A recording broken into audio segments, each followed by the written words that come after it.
అమెరికాలో అన్నీ అత్యున్నత ప్రమాణాలతో నడుస్తాయని మనం వింటుంటాం. కాని అక్కడ కూడా అంత సీనేం లేదు.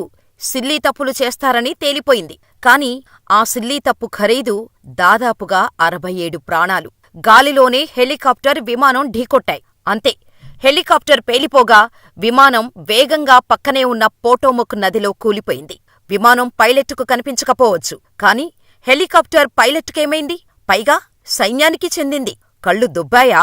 కిందకైనా వెళ్ళాలి, వెనక్కి వెళ్ళొచ్చు, పక్కకెళ్ళిపోవచ్చు కదా. ఇదేం ప్రమాదమని ట్రంప్ అందరి ముందే చిరాకుపడ్డారు. 64 మంది ప్రాణాలు తీశారని సైన్యానికి చెందిన చాపర్ పైలట్టుపై ఆగ్రహం వ్యక్తం చేశారాయన.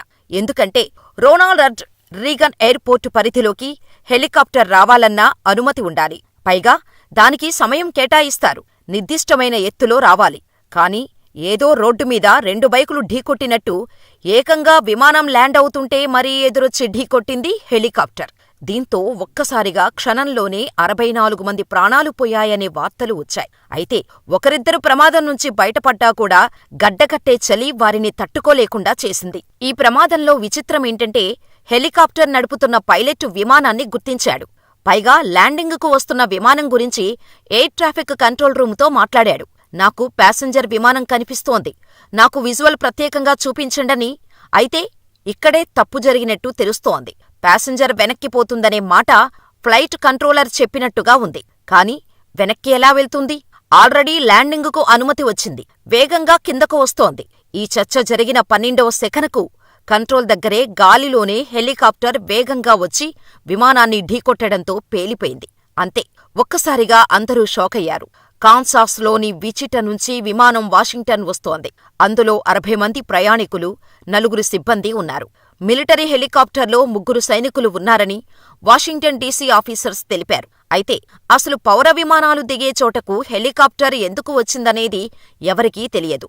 అంటే ఎక్కడికి వెళ్తుందో తెలియకుండానే మిలిటరీ ఎయిర్బేస్ నుంచి చాపర్ గాల్లోకి ఎలా ఎగిరిందో తెలీదని అధికారులే చెప్పడం విశేషం. విమానం పైలట్లు చాలా అనుభవం ఉన్నవారు. వాతావరణం ల్యాండింగుకు అనుకూలంగా ఉంది. అంతకుముందే 10 విమానాలు సేఫ్గా ల్యాండ్ అయ్యాయని రవాణా సెక్రటరీ సీన్ డఫీ చెప్పారు. ఇంకో విషయమేంటంటే అక్కడ జరిగిన ఘటనతో పాటు ఎయిర్ ట్రాఫిక్ కంట్రోల్ సంభాషణను బట్టి అక్కడ విమానం ఉందని తెలుసు. ల్యాండ్ కాబోతుందని తెలిసినా ఎందుకు వచ్చి ఢీకొట్టారో తెలియక అధికారులు తలలు పట్టుకున్నారు.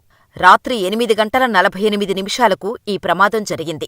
విపరీతమైన చలి, గడ్డకట్టిన వాతావరణం ఉండటంతో సహాయ కార్యక్రమాలు టైంకి అందలేదు. 300 మంది ఒకేసారి రంగంలోకి దిగారు.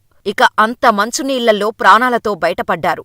అయినా బతకటం కష్టం. బయట ఉన్నా కూడా మంచు, చలి కారణంగా గాయాలతో ఉన్నవారు గడ్డకట్టుకొని చనిపోయే ప్రమాదం ఉంది. ఇంకా అధికారులు క్లారిటీ ఇవ్వలేదు. అయితే విమానంలో ఎలాంటి సాంకేతిక సమస్యలు లేవు.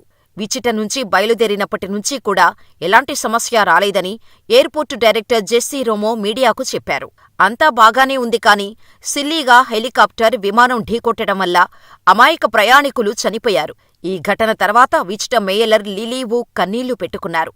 ప్రమాద వార్త విని నా గుండె బరువెక్కింది. ఈ విషయం గురించి వివరాలు తెలుసుకుంటున్నాం. మృతుల వివరాలు, వారి క్షేమం గురించి చెప్పేందుకు ప్రత్యేక ఏర్పాట్లు చేశామని బాగానే నటించారామె. కాని ప్రమాదం జరగకముందు నివారణా చర్యలు ఎందుకు తీసుకోలేదో ఎవరికీ అంతుచిక్కని ప్రశ్న. ఖరీదైన బ్లాక్ హాక్ మిలిటరీ చాపర్ ఎందుకు వచ్చిందో తెలియక సైనికాధికారులు విచారణ కోసం పరుగులు పెడుతున్నారు. 28 మంది మృతదేహాలను గుర్తించిన అధికారులు. అయితే 14 మంది వివరాలు ఇంకా తెలియకపోవడం విశేషం. అయితే ఏ ఒక్కరూ బతకలేదని మీడియాకు సమాచారం అందింది. CRJ-700 విమానం తాలూకా బ్లాక్ బాక్స్ను అధికారులు రికవరీ చేశారు. దాని ద్వారా ప్రమాదానికి గల కారణం తెలిసే ఛాన్స్ ఉంది. కాక్పిట్ వాయిస్ రికార్డర్ను వినే పనిలో పడ్డారు విచారణాధికారులు. ఇక మిలిటరీ విమానంలోని సైనికులను కూడా గుర్తించారు అధికారులు. వారి కుటుంబాలకు సమాచారమిచ్చారు.